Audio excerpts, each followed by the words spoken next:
soldiers, sailors, and airmen of the Allied Expeditionary Force, you are about to embark upon the great crusade toward which we have striven these many months. The eyes of the world are upon you. The hopes and prayers of liberty-loving people everywhere march with you. In company with our brave allies and brothers in arms on other fronts, you will bring about the destruction of the German war machine, the elimination of Nazi tyranny over the oppressed peoples of Europe, and security for ourselves in a free world. Your task will not be an easy one. Your enemy is well-trained, well-equipped, and battle-hardened. He will fight savagely. But this is the year 1944. Much has happened since the Nazi triumphs of 1940-41.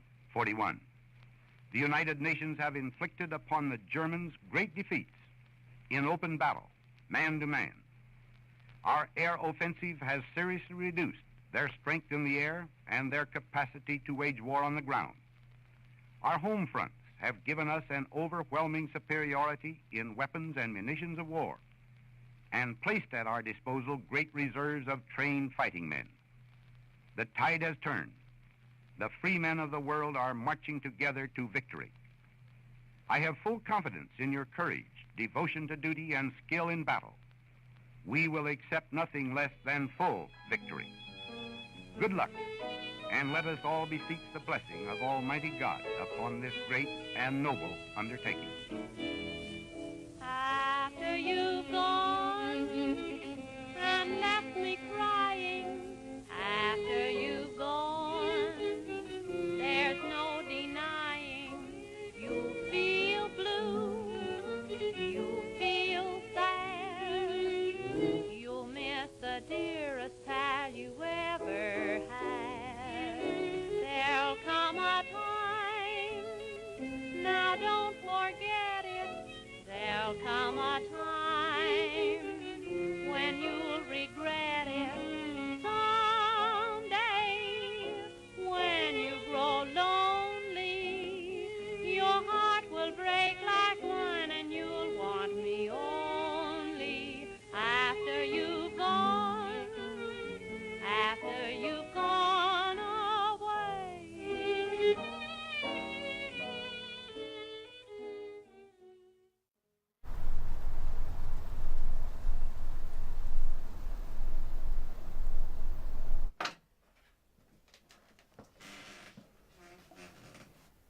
Chris? Chris?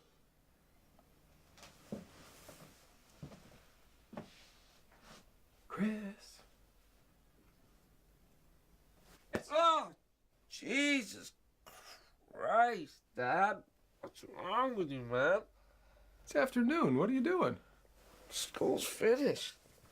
So what? You just gonna lie in bed all day? Give me a break. Jesus Christ. Get up. Now! Oh, thanks. Real mature. Fucking asshole.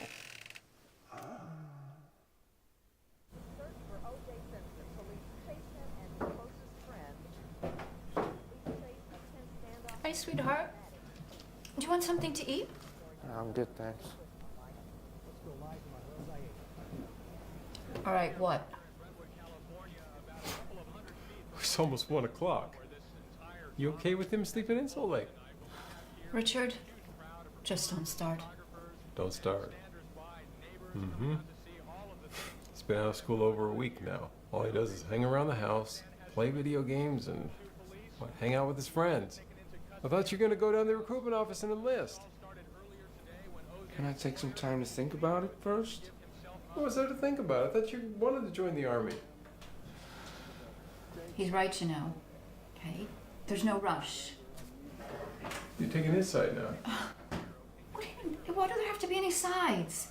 He's only just gotten out of school. Just let him have a break.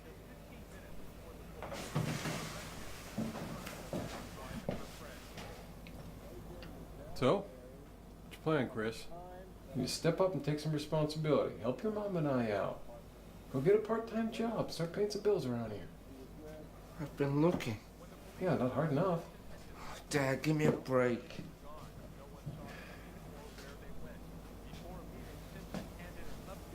too soft on him. Oh, great. You're gonna start on me now. Hey, I just want what's best for him. And you think the army would be best? Don't you? Sending our son off to risk his life? No. Can't say that's something that I want for him. He's always wanted to join the army. He's talked about it since he was a kid. Because you always talked about how you wanted to enlist. But you couldn't because of the injury. Look, all boys grow up wanting to please their father. He's trying to make you proud by doing something that you didn't get the chance to do. Well, it sure doesn't seem like that anymore. Maybe he just wants to let you know he's a grown-up. Look, don't you remember what it was like to be that age?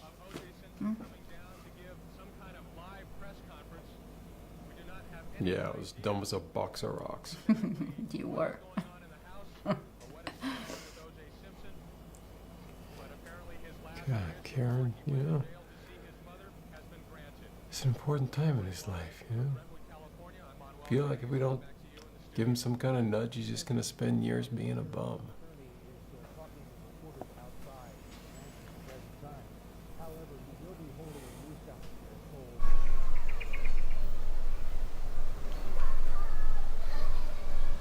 It's a weird time right now. I mean, the average person lives to what? 70 or 80 years old? Yet here we are, 18. How the hell can one false move at this age mean that the next 50 or 60 years are going to be a total bust? It's a load of crap if you ask me. You know, in the army they say you gotta start young. You're really going to enlist? I'm not so sure. Well, if you want to talk to someone who really served to get an insight, there's an old guy who lives on the same street as my aunt. He was in the army. Oh yeah? They say he was there on D-Day. I think he won a Medal of Honor or something. Everyone calls him Hawkeye.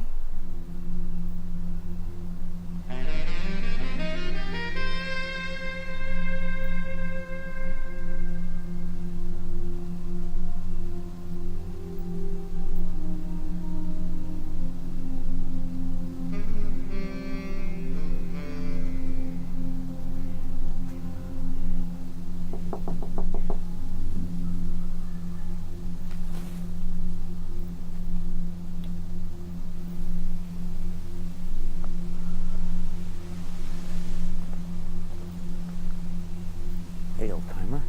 What's in the bag? None of your fucking business, that's what. Hey, no need to be rude. We're just here to help you carry that out. Couple Boy Scouts, eh? There's me thinking you were two rent boys out hustling for business. Hey, fuck you, old man. Look, before we go down this road, there's something you two ought to know. Oh, yeah? What's that?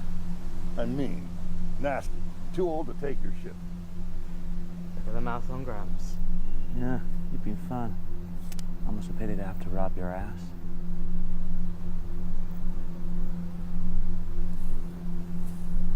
Give me your fucking wallet. Afraid not, son. Sorry, I didn't quite. Yeah, you did. And do yourself a favor and go back to the scout hut before someone gets hurt. Only one who's getting hurt is you. Hammer, fucking wallet!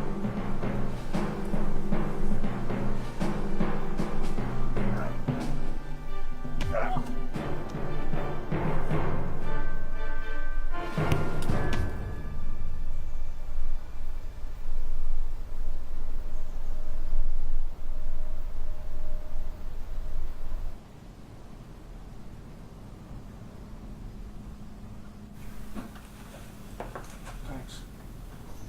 Is that your wife? Sure is. Married almost 50 years. Did she pass away? Yes. Almost 2 years ago. Sorry to hear that. Thank you. Not your son? Yeah. He lives in Connecticut.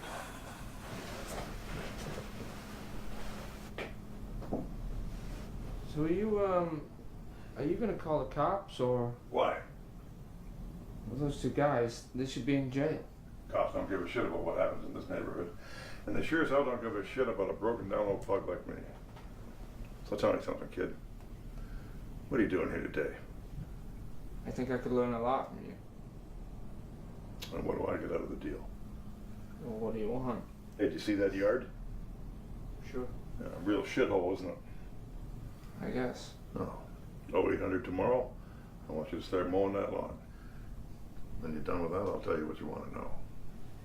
I don't think that's, I don't... Oh, guns don't scare you, but hard labor does. It doesn't scare me, sir. It's just... Well, good. I'll see you in the morning.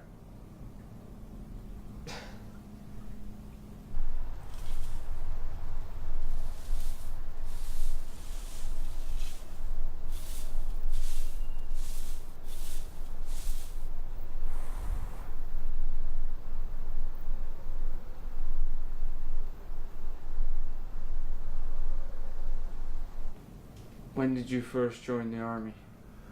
I was drafted April 25th, 1941. My first assignment was to the 175th Infantry Regiment, Company C of the 29th Infantry Division. Early in 1943, we were sent to Glen Spean, Scotland, for 5 weeks of training under battle-conditioned British commandos. I completed that training and officially became a 29th Ranger and returned to England. But I wanted to be reassigned to a more elite unit.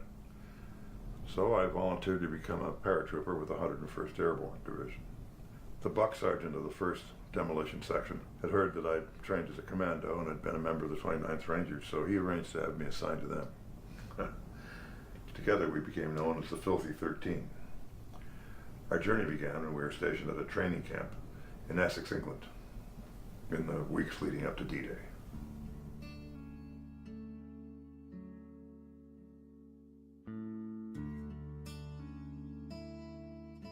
McNasty was our buck sergeant. He wasn't a big guy in stature, but he was one of the toughest men I've ever known. From day one, I knew I wanted to be like this guy. Nothing fazed him. Agnew was second in command. He was a real bull. He was the best qualified combat man I'd ever seen. He could fly a plane or run any kind of boat. Frenchie was married and had a son before he signed up, so he had a sentimental side. But he was one tough cookie. Chuck was a young kid, but he was very hot-tempered. He was sent to our unit because he was far too quick with his fists and no one else could handle him. Piccadilly Willie, he was a real ladies' man. At that time, Piccadilly Circus was a red light district in London, and he spent all his spare time cruising for whores. Ragsman got his nickname because he never took care of his clothes. I don't think he washed his fatigues even once while we were in England. Gugu was from Joliet, Illinois. We were going out through a pasture when Gugu tripped and fell into a fresh cow patty. After he got up, he led the rest of the column off at an angle. Later he said, "If you'd have found that Gugu like I did, ain't no telling which way you would have went." Dinty was a pretty quiet guy, but he surprised everyone when he took McNasty to task for throwing a towel of his in the stove. He never had much to say, but he earned the respect of the men after that. Lillip was a big man, about 6'1" and real intelligent. He was so flat-footed he walked like a duck. But boy, was he ahead of everybody else on all things physical. Peepnuts had a voice that was a bit squeaky, just like a chicken. Peep, peep, peep. He was a little short, so the other units didn't want him, but he had brass balls. Joey was a guy of Polish descent. If you said you were going to charge into a building, he was right with you every step of the way. Max was as tough as a boot, and one of the best football players we had in the regiment. He would fight anything that showed up, but he was never the instigator. Then, of course, there was me. I was only 20, but once I got something in my sights, I never missed. They used to say I had the eyes of a hawk.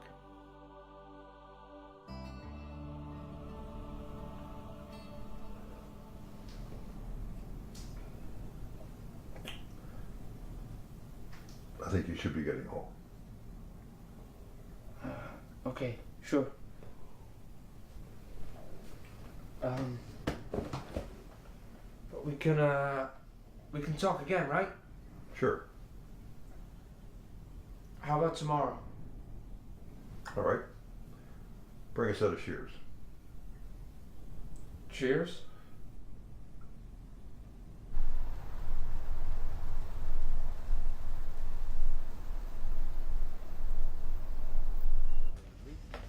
How you doing?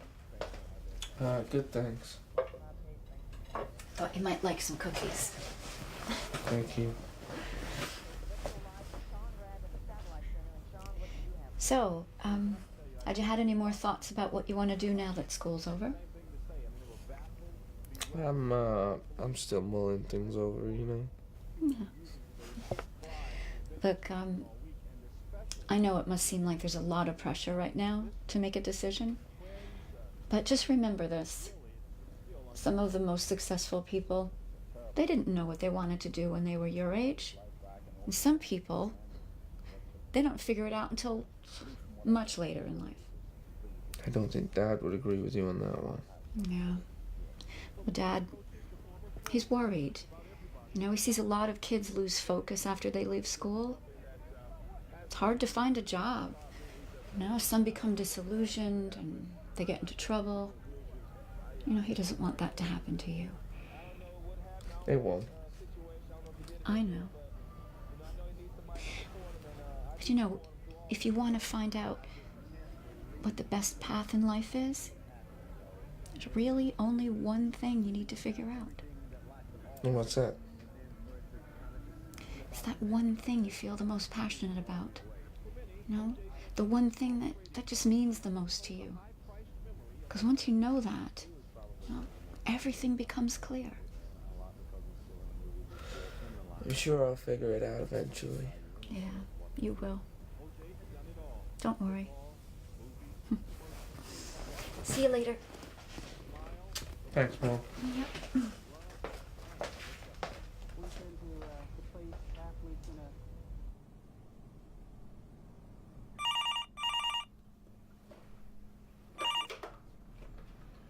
Hello? Hey, Dad. Anthony, is that you?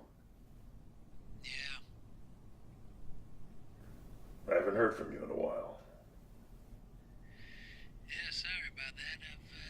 I've been busy. What do you want? I'm just calling to see how you are. Oh, cut the crap, Anthony. I didn't come down with yesterday's fall of shit. Dad? You're gonna kill me. How much is it this time? 20,000. Jesus. Fucking college basketball. Some 7-foot motherfucker throws one in right in the buzzer. It's my fucking heart on my chest. What do you plan to do about it? That's why I'm calling. Can you, help me out at all? You think I'd be living in this shithole if I had 20,000 under the mattress? Get real, son. What about your medal?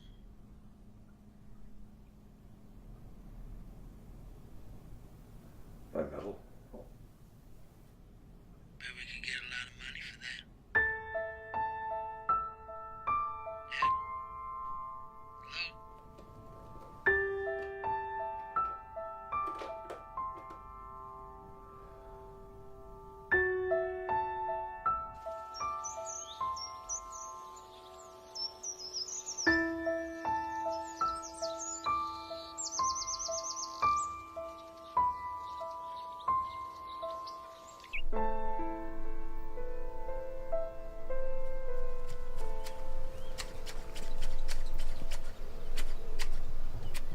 Hey, kid.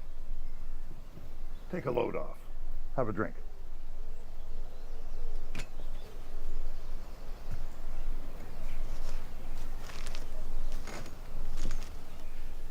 So what do you remember about D-Day?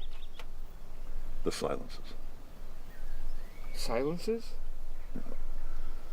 Always in battle, there are moments of silence. Guns and bombs going off, the goddamn noise makes your goddamn ears bleed. But there are quiet moments between all that. everything would suddenly fall silent. The chaos rages. You don't have time to think. You're running on adrenaline and survival instinct. But in those silent moments, all you can hear is your own heartbeat. Your own breath.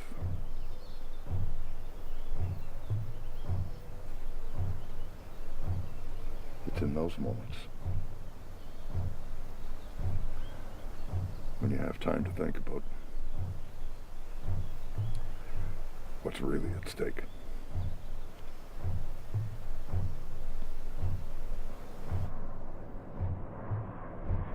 Before we parachuted into Normandy, we all painted our faces with war paint, like Native Americans. It was McNasty's idea. He had Native American blood running through his veins.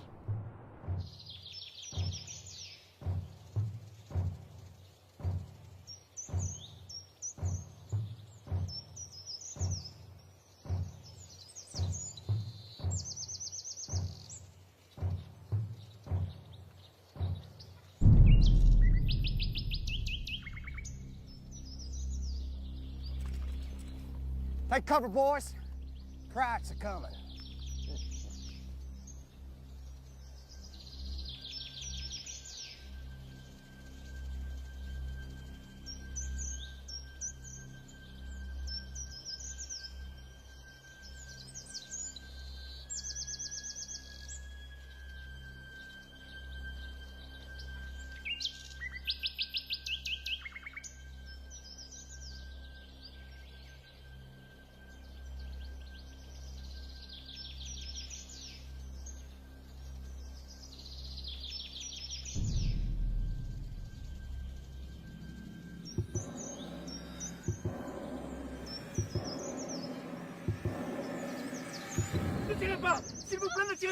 All right, calm down.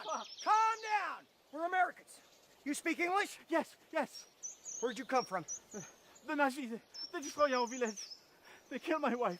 Don't hurt my daughter. We're not gonna hurt anyone. At ease, boys.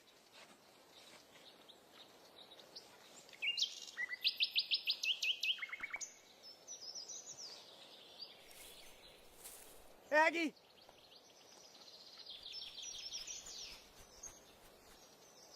Any Krauts follow you? I don't think so, but we've been running for some time. All right. All right. Come with us. You'll be safe. Hey, come here! What the fuck? Where the fuck is that fire coming from?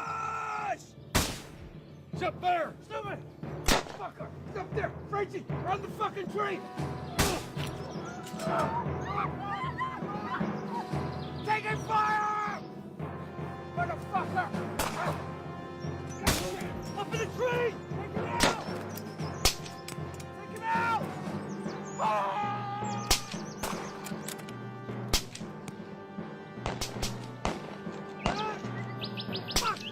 Fuck you!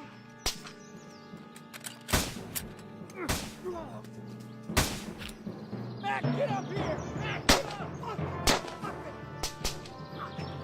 Fuck. Jam, Jam! Fuck you! Fuck you! I gotta kill you! No! Stop! God damn it, I'm trying to help you!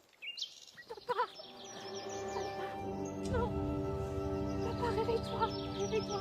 Ne pars pas, ne reste pas! All right, you sure moving? Okay. Papa, réveille-toi! Réveille-toi! Ne pars pas, ne reste pas! Ne reste pas, papa!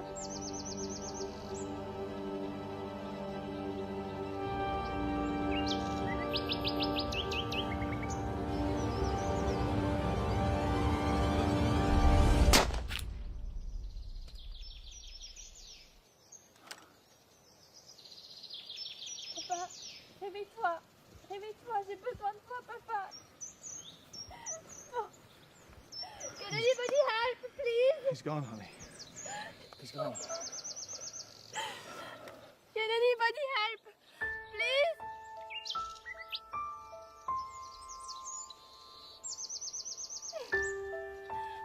Somebody help! You gotta let him go.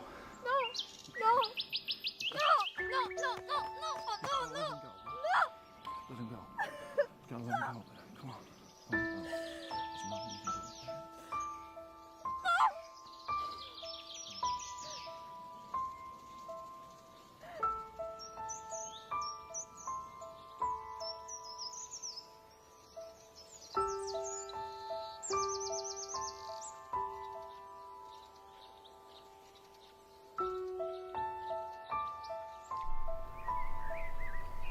That's what it's like on the battlefield.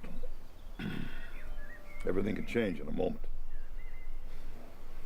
On the one hand, you're relieved you have survived. Sometimes, you wish you didn't have to live on with those memories. I feel like an idiot. Why? Shouldn't be asking you to relive all this. Well, at least someone still cares about what we did, because I gotta tell you, kid, it doesn't take long to be forgotten. Hell, we were forgotten when the war was still going on. We'd lost contact with our commanding officers. They assumed we were all dead. We were stranded in rural Normandy without any support. Was the girl still with you? No. We dropped her off at a hospital in a nearby town the day after her father died. The day after that, we took a wrong turn. Later that week, we lost contact with our commanding officers and walked around for a couple of days. We kept our wits about us, but hell, even the Germans weren't out that far. All we ran into were fields and woodlands. And then one day, we happened upon this cabin in the middle of nowhere.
I don't give a fuck what you blow your fucking head off. I don't give a fuck. All right.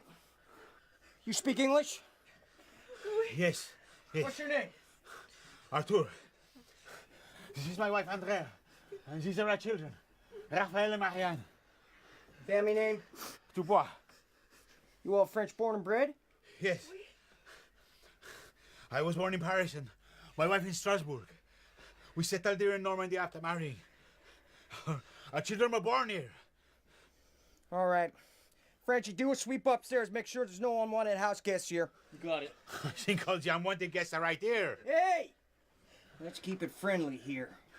We're not gonna hurt anyone. We're Americans, here to fight the Nazi bastards occupying your country. We're on the same side. I understand, but please, this is my home. It would be disrespectful to go searching through my family's belongings. Well, they won't be doing that. It's standard procedure to check the premises.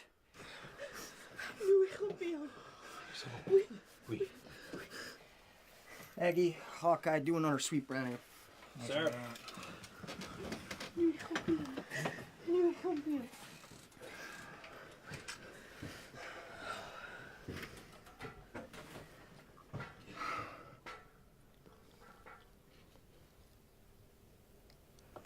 You wouldn't have any tobacco, would you?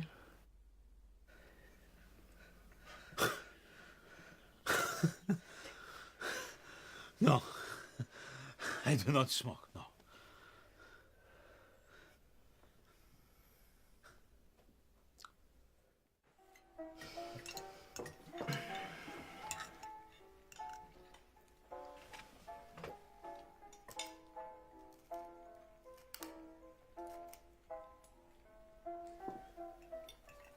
Well, I can assure you, Mrs. Dubois, that last thing we want to do is frighten your family.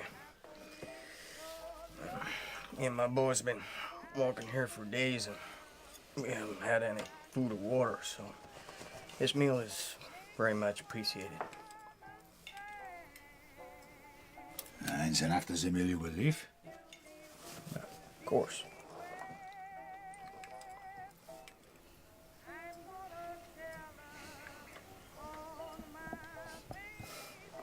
Almost chicken that time, Hawkeye, huh?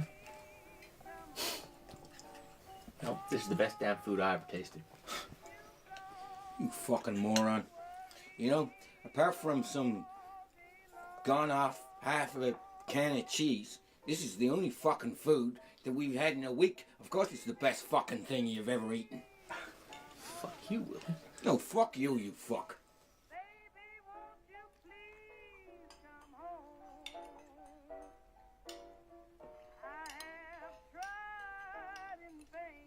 You should relax. We'll be gone soon. I'm sorry, but we are not used to visitors. We haven't had house guests for many months now. Hey, Arthur, see that guy over there? His name is Frenchie. You speak French? No, sir. I was born in Quebec. It's in Canada. They speak French over there, but my folks moved back to the States when I was like 2 weeks old, so. So not the most appropriate of nicknames, no? No, I suppose not. Still, could be worse. Could be called Piccadilly Willie. Why do they call you that? I'll tell you, right? You know Piccadilly train station? You got these trains, they going in every fucking half an hour, all the time. Now, my own particular love carriage, Willie, it's the that's enough. biggest fucking thing you've ever seen in your life. I'm telling you. I mean... Willie, that's enough. What the fuck are you saying to me? What, you trying to tell me that this kid here, he doesn't understand what the fuck we're talking about? I mean, I lost my virginity when I was fucking 9. What? I know what you're talking about. You like the whore, yes?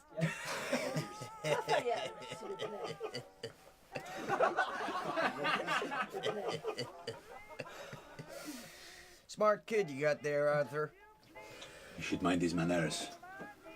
Give him a break. He's just a kid.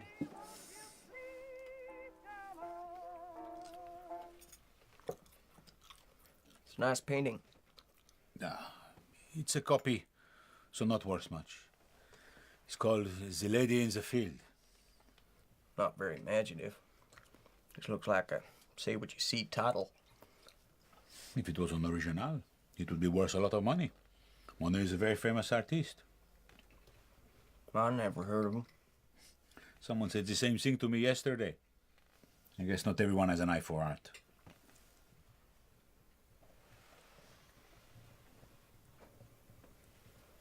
You had a visitor yesterday? What? You said you had a visitor yesterday. Yes, a friend of mine visited. Well, that's odd. What? Well, you said you hadn't had visitors for months. So what of it? That's no big thing. Just seems strange to say you didn't have house guests for months and then say someone visited your house yesterday. I am just nervous, okay? It's not every day you have armed men burst into your home. Why are you getting so worked up, Art? What's the problem? Is there a problem? I don't understand what the relevance of this is. Well, in our line of work, someone lies about a little thing, you begin to wonder, can they lie about a bigger thing, too? What do you mean? Well, I'm beginning to wonder all this fear and nervousness your family are showing is it only about us? What, do you think a bunch of Americans with guns isn't scary enough? Well, some people think being a soldier is all about force and endurance. It ain't. It's about having the instinct to know when something ain't right. That way you can spot an ambush. We're just a normal family here. We don't support the Germans. I'm not saying you do. But do I know all there is to know here, Arthur?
Shot.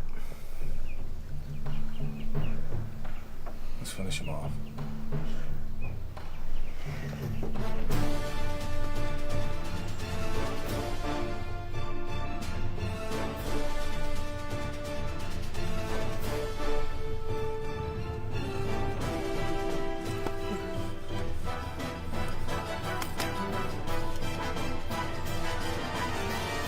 Fick dich, Amerikaner. What did he say? Something about dick. Yeah. I think he wants to play with our dicks if we let him go. Fucking American perverts. So you speak in English, huh? You wouldn't have to have any tobacco by any chance. Fick dich. Nah, didn't think you'd understand that. Let's see if you understand this. Verdammt. You know, I don't think that got the point across. Let's try this.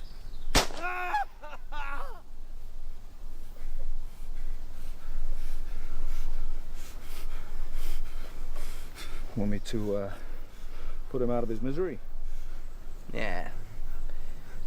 Let him take the long way out. Fucking bastards! Kill me! Kill me now! When you get to hell, tell him the filthy 13 sent you.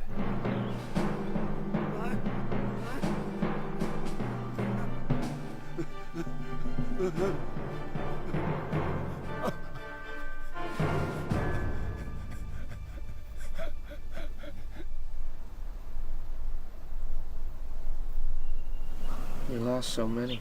Yeah. A lot of our men were killed. We killed a lot of men, too. What's it like? To kill a man. Yeah. goddamn awful, that's what it is. The only thing worse is to be given a medal for it. It doesn't matter that the enemy has a different ideology from you. If you got any kind of soul, it's going to affect you. Truth is, we're not all that different. Doesn't matter what country you're fighting for. We're all just following orders, trying to put food on the table for our families back home. Yeah. This is the first time I've talked about this in quite a while. But there isn't a day goes by I don't think about it. Sometimes at night, I'll close my eyes. I relive those moments on the battlefield.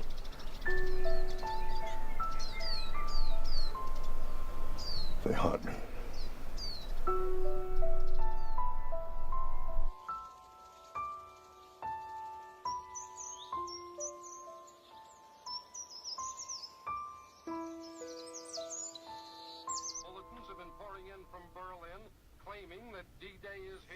It's an outrage there's no support for these guys after the war. Time marches on. The world changes, people forget. It's a tragedy is what it is. You know, someone should write a book about what those guys did. Why don't you? English lit was never my speciality. Don't put yourself down.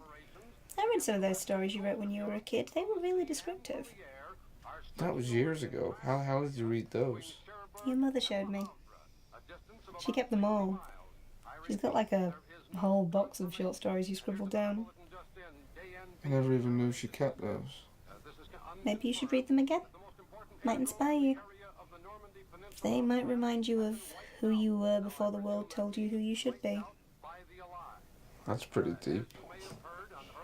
You wondering about what you're going to do with your life? That's a deep question. It needs a deep answer. True. You know, if you think about the reasons we cross paths with people, maybe that's why Hawkeye's come into your life. Not because you're meant to be a soldier, but because you're meant to write about one. Make sure he's remembered. Do you want to meet him? So there's me thinking Pee-wee here has no direction in his life, and he brings you here. I guess he's made at least one decision. I guess so. So how did you manage to snag a classy girl like this? I have my moments. What was your first date like, hon? I'm guessing you wouldn't have been too impressed with cheeseburgers at the local bowling alley. It was actually pretty amazing.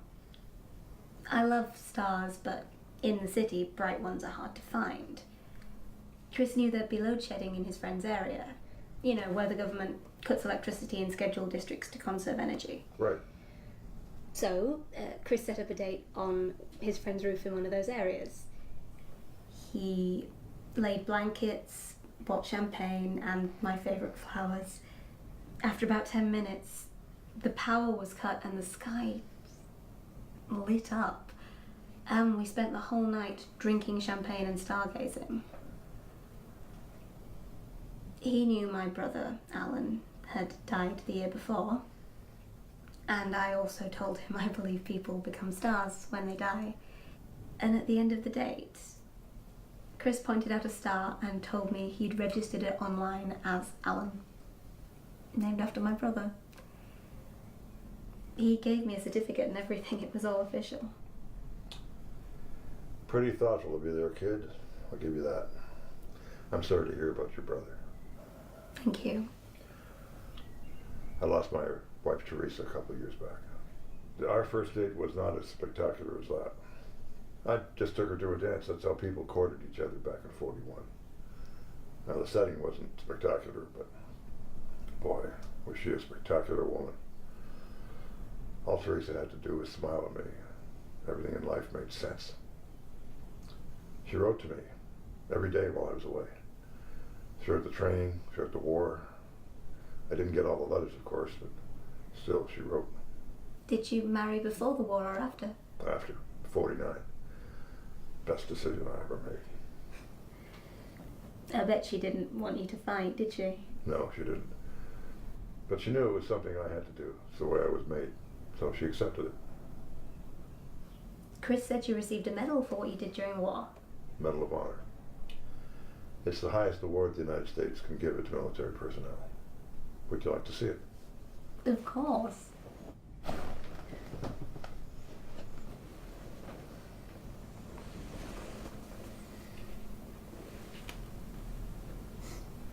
Wow. It's beautiful. Did you get this for taking out the sniper or the Nazi at the cabin? No. That was for something else.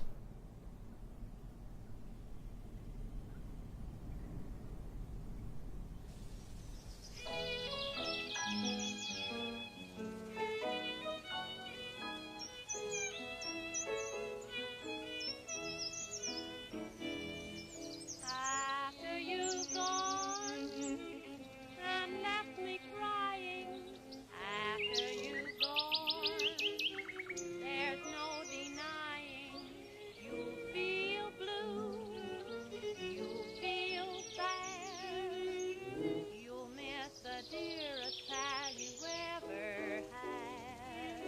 There'll come a time, now don't forget it. There'll come a time when you'll regret it. Someday, when you grow lonely, your heart will break like wine and you'll want me only. After you've gone, after you've gone. After D-Day, McNasty, Agnew, and I ended up in a hospital on the outskirts of Normandy. We'd finally been found by Allied forces after over a week in the wilderness. It had pretty much been turned into a military hospital. They were mainly treating U.S. and British soldiers who were wounded or ill. You know what I could go for right about now, boys? So, man, American-style hot dog. stuck here with all these ladies talking about sausage. Who you writing a letter to, your boyfriend? Touche. What's his name? Marlene. Marlene. So, yeah, he sounds real pretty. Hey, man, I like a bit of hair, you know? I bet you do. Well, don't worry, boys. When you get back to England, I'll take you to my cabin. Jake's Bar and Grill. I'll get you deer and rabbit, fish. I remember a story where we went fishing one night and came back, threw the fish underneath the bed.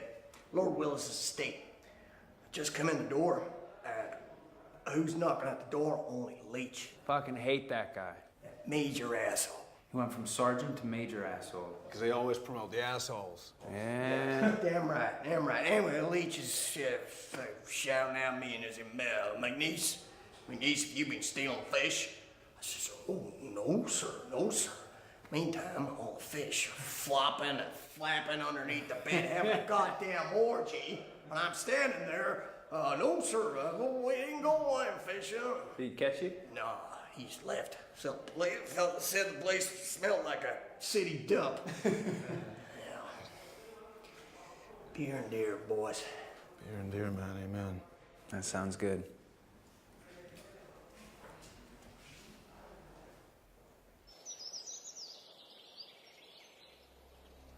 One American soldier positioned at the entrance, armed. That must mean there are other American soldiers recovering inside. Possibly British and other Allied forces too.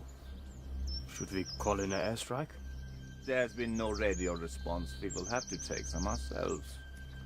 How do you propose we proceed? With stealth. Our first target will be the soldier positioned at the entrance.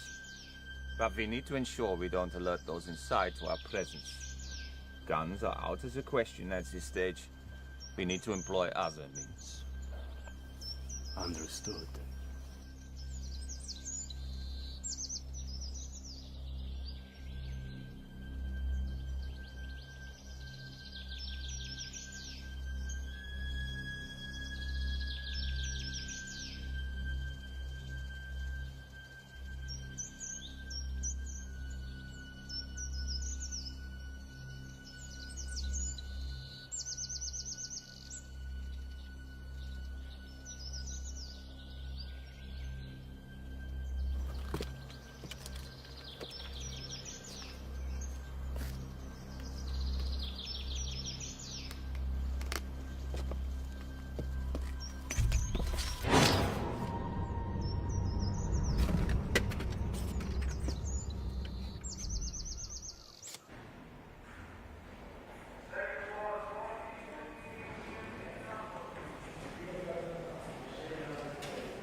Excuse me, Doctor. I'm really sorry to disturb you, but I need to move the beds from Ward 2 to Ward 4, and I also need to administer the penicillin. So where do we Nobody needs to move anywhere. There's a complete backlog of prescriptions here. If I understand what you're saying, but I could Not really... at the moment, nurse. Nurse, can you take this down to Ward 6? That'll be all.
Shit. I forgot to ask him if he's any tobacco.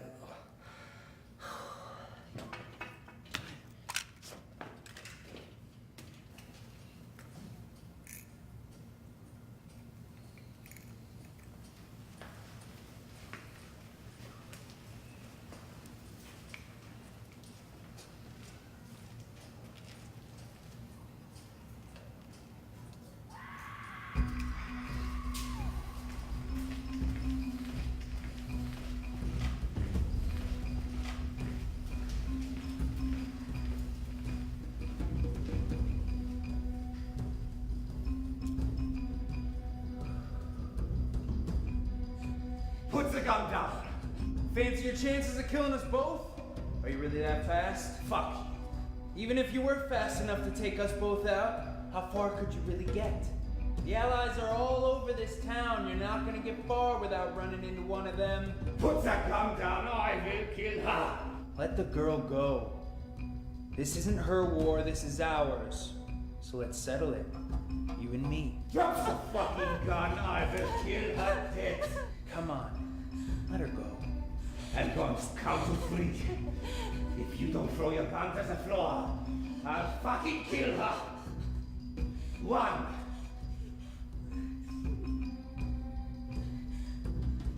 2. 3.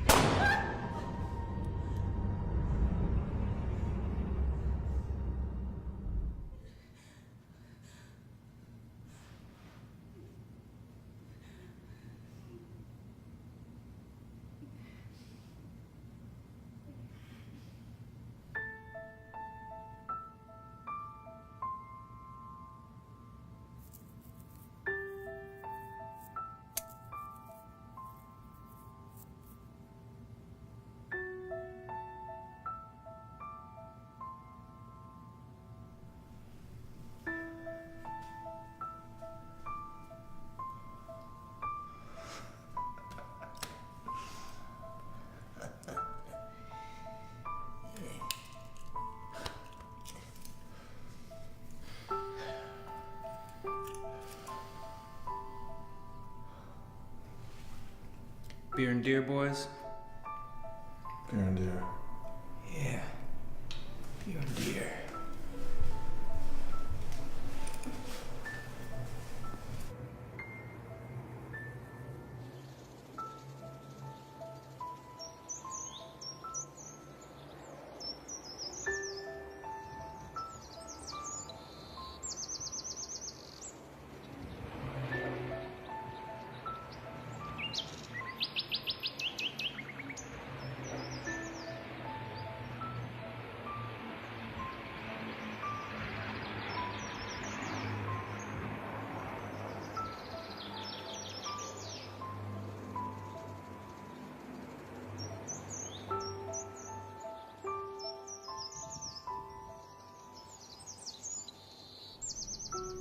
Some soldiers only feel alive when they're on the battlefield. I never got a buzz from the things I did. Even when they gave me a medal for it, I felt no sense of satisfaction. This is the truth. The only time I ever felt alive was when Teresa was by my side. Every moment with her was a gift. Thank you for sharing with us. I know it must be so difficult. I'm so honored you've told me all this, sir. It really means a lot to me. Well, if you only remember one thing from the things I've told you, let it be this. No one ever laid on their deathbed wishing they'd spend more time on the battlefield. The only thing a man on his deathbed thinks about are those he loved and those who loved him back.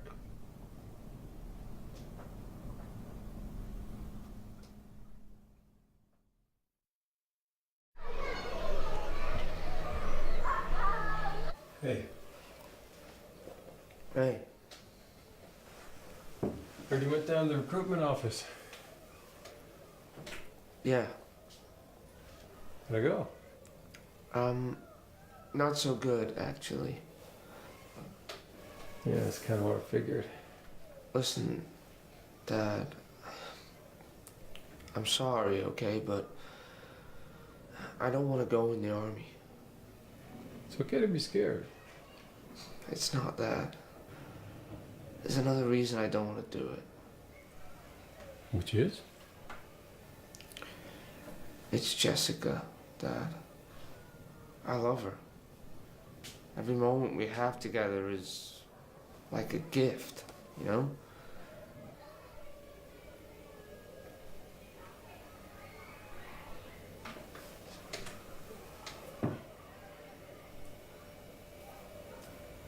There's something I never really told anyone, not even your mom for a long time. What's that?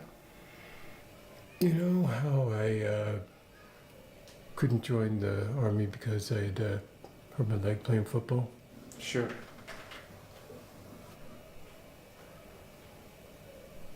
Well, I kind of faked it. You faked it? I mean, kind of, not really. It just, I mean, it's complicated, but I really did want to join the army. But the week I was supposed to go and do my medical, I found out that your mom was pregnant. So, you know, I had a choice. And after thinking about it, I mean, there really wasn't a choice. The family was going to win out no matter what. There's no way I was going to leave her here to raise you by herself, and thought of leaving you alone for months on end. Just knew I couldn't do it. Really? Yeah. I'm sorry, I mean, I've been a total jerk, man. I shouldn't have been pushing you so hard to join the army. It's alright, Dad. No, it's not. I've just been scared that you turn into some gangbanger or, you know, become one of those kids with no direction in their life. I mean, I know you're too smart for that. But still, you know, your mom, she helped me see that I was just really projecting my own fears onto you. And so, you know, I'm sorry for that. You never have to apologize for caring.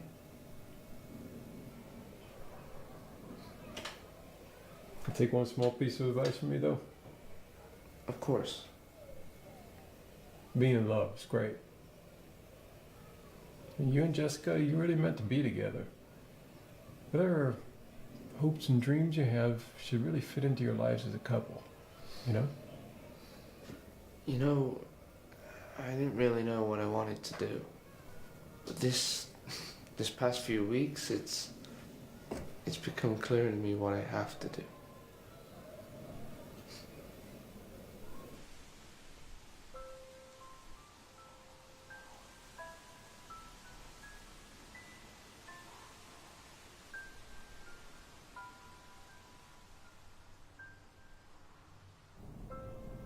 Hawkeye?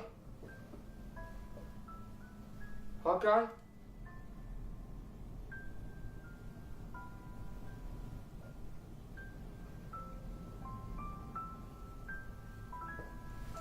Wake up, sir.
Death.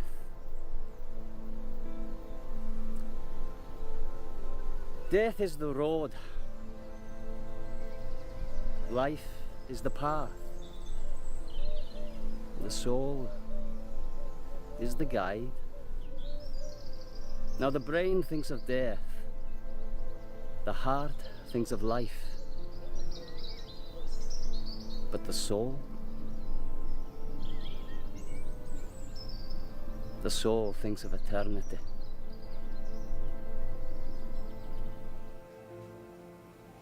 You should know. He adjusted his will in the final week of his life. This next and final reading contains that very amendment. I leave my Medal of Honor to my friend, Christopher Summerby. I leave this medal to him because he knows the true meaning of bravery. Not just because he saved my life, but because he is brave enough to take his own path in life and be true to himself.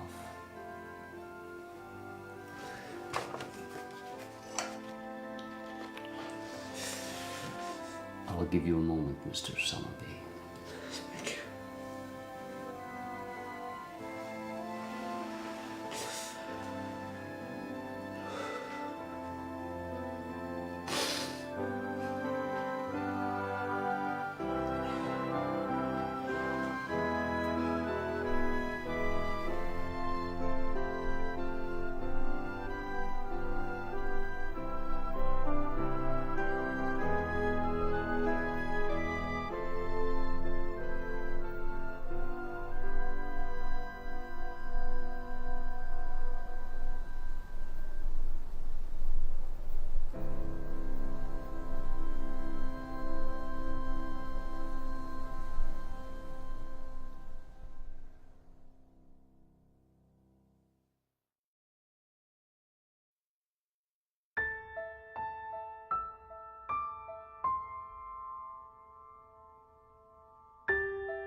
I wish that Franklin D. Roosevelt had lived to see this day. General Eisenhower informs me that the forces of Germany have surrendered to the United Nations.